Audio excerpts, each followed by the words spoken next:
मैं 2 कमिटमेंट्स करता हूँ अभी के समय, और भी बहुत काम करूँगा, लेकिन आज के दिन में जो मुझे प्रमुख ज़रूरतें लग रही हैं, नहीं बिल्कुल सवाल ही सीतामढ़ी नहीं, की। कोई नाराज़ नहीं है।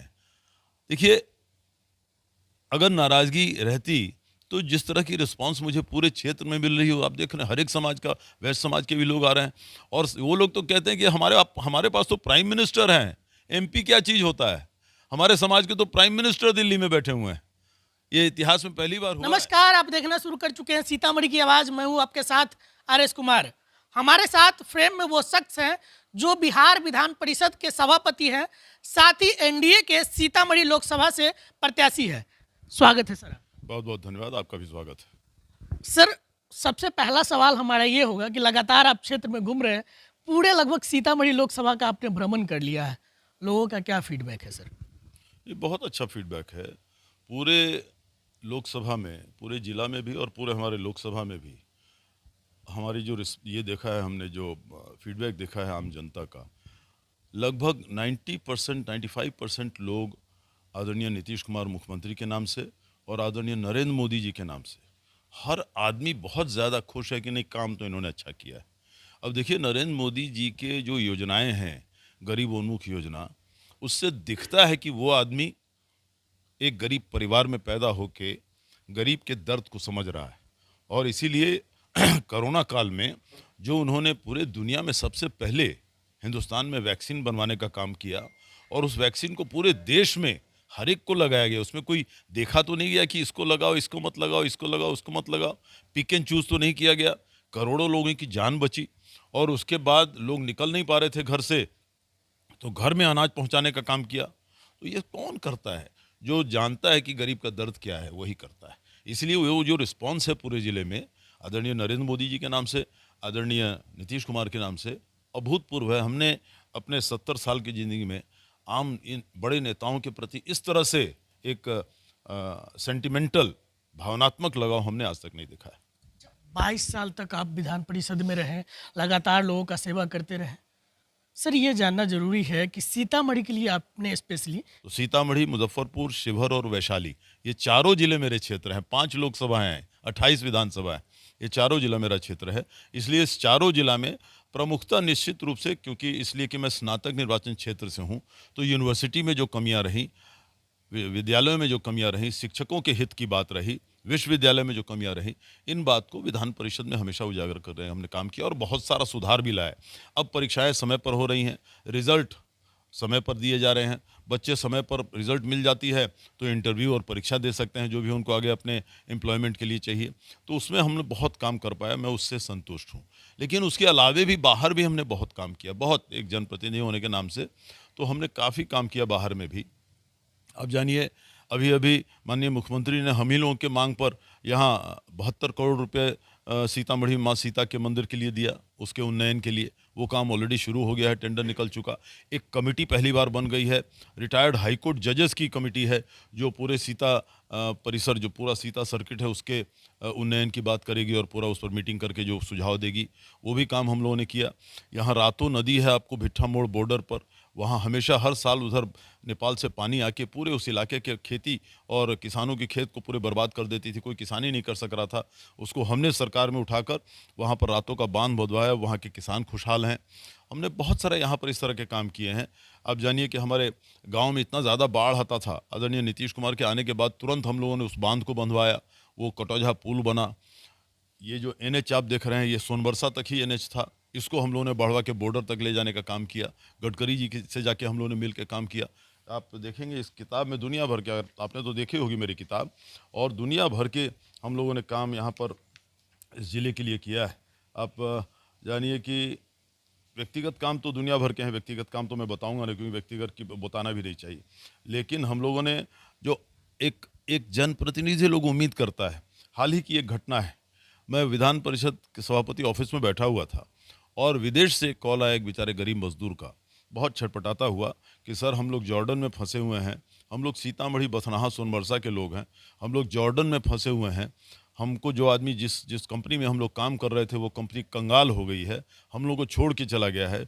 जो हमारे पास पैसा था, आखिरी पैसा भी हमारा कल ख़त्म हो गया, हमारे पास आने को भी पैसा नहीं, ना खाने को पैसा है, किसी चीज़ को हम लोग एकदम फंसे हुए हैं, किसी तरह से हमें निकालने का काम कीजिए।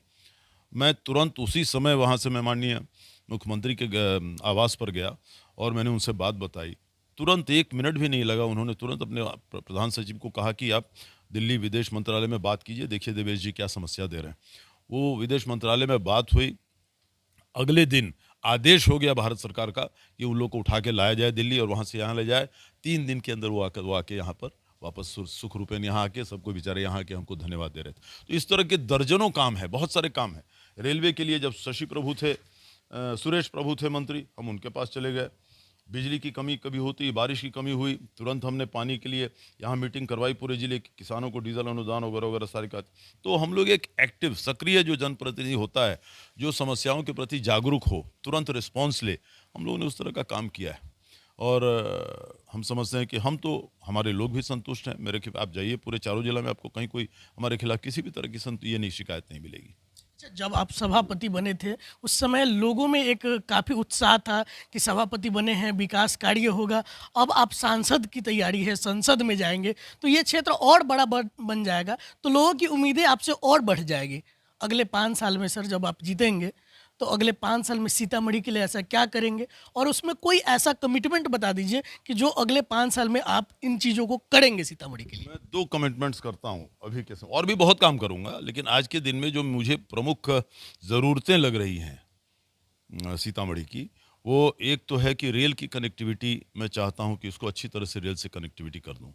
इसलिए कि आगे चलकर सीतामढ़ी जिस तरह से आज अयोध्या बनी है, तो अयोध्या में इसलिए समय लगा कि वहाँ डिस्प्यूट था, कोर्ट का मामला था।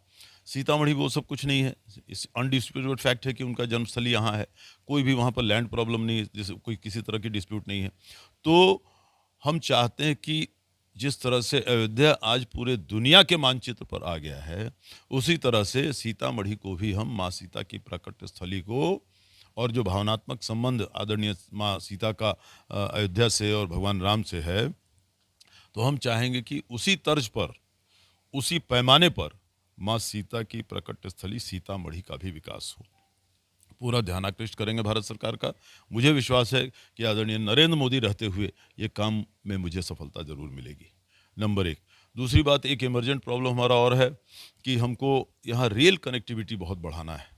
इसलिए कि जब वो होगा, जब यहाँ माँ सीता की प्रकट स्थली उस स्तर पर इसका विकास होगा, तो रेल कनेक्टिविटी यहाँ से, आपको शायद नहीं मालूम हो कि सीतामढ़ी पहले ही से, शुरू से सबसे ज़्यादा पलायन लोगों का, छात्रों का, काम करने वालों का, नौकरी करने वालों का, मजदूरों का, सबसे ज़्यादा पलायन बिहार के किसी जिले से अगर दूसरे जिलों में हुआ है, बिहार के अलग हिस्सों में, या बिहार के बाहर भी सारे लोगों का पलायन हुआ है, तो वो सीतामढ़ी से हुआ है।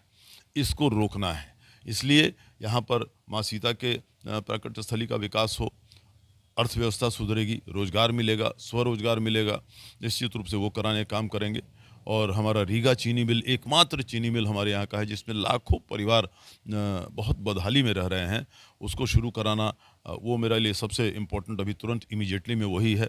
क्योंकि वो महाराष्ट्र के हमारे बहुत सारे चीनी मिल के मालिक लोग परिचित हैं। मैं चाहता हूँ उनसे यहाँ ले आके उनको ये बताऊँ कि इतनी अच्छी चीनी मिल है, सैकड़ों साल पुराना चीनी मिल है, यहाँ बिजली का उत्पादन का भी सुविधा है, यहाँ एथेनॉल का भी प्लांट लगा हुआ है, इसलिए ये प्रॉफिटेबल हो सकता है, आप इसे चालू करें। तो वो मेरे, ये दोनों चीज़ मेरे एकदम प्रायोरिटी पर है। अच्छा, एक अंत में सवाल सर आपसे, क्योंकि आपके जो विपक्षी है वो कह रहे हैं कि भाई जो बेस्ट समाज है उनका टिकट कट जाने से वो लोग नाराज़ चल रहे हैं आपसे, इन तमाम चीज़ों पे आप क्या सोचते हैं? नहीं, बिल्कुल सवाल ही नहीं, कोई नाराज़ नहीं है। देखिए, अगर नाराज़गी रहती तो जिस तरह की रिस्पांस मुझे पूरे क्षेत्र में मिल रही हो, आप देख रहे हैं हर एक समाज का, वैश्य समाज के भी लोग आ रहे हैं, और वो लोग तो कहते हैं कि हमारे पास तो प्राइम मिनिस्टर हैं, एमपी क्या चीज़ होता है, हमारे समाज के तो प्राइम मिनिस्टर दिल्ली में बैठे हुए हैं। ये इतिहास में पहली बार हुआ है, और एक अच्छे प्राइम मिनिस्टर, इतना रिस्पॉन्सिव प्राइम मिनिस्टर, जिनके चलते हिंदुस्तान का मान सम्मान पूरे दुनिया में बढ़ा है, जिसके चलते पूरा देश अपने आप को, हर आदमी हिंदुस्तान का अपने आप को सुरक्षित महसूस करता है, ऐसे प्राइम मिनिस्टर उनके समाज के हैं, उनके लिए गौरव की बात है, हम सबके लिए गौरव की बात है। हम लोग भी अपना सर झुकाते हैं नरेंद्र मोदी जी के सामने में, तो वो तो खुश हैं इस बात से। कोई ऐसा नहीं चाहेगा, कोई बतासे के लिए मंदिर तोड़ने की बात नहीं करता है, कभी नहीं। बतासा नहीं मिला, मिठाई नहीं मिला, प्रसादी नहीं मिला, मंदिर तोड़ दो, ऐसा कोई नहीं करता। आप बेफिक्र रहें, कोई निश्चित रहे, मेरा और मेरे सभी समाज से अच्छे रिश्ते हैं, सब लोगों से अच्छे रिश्ते हैं, कहीं कोई दिक्कत नहीं। तो अपने बेबाक अंदाज के लिए बेबाक सवालों का बेबाक जवाब दे रहे थे। इस वीडियो पे अपनी क्या राय रखते हैं कमेंट करके ज़रूर बताएं। धन्यवाद।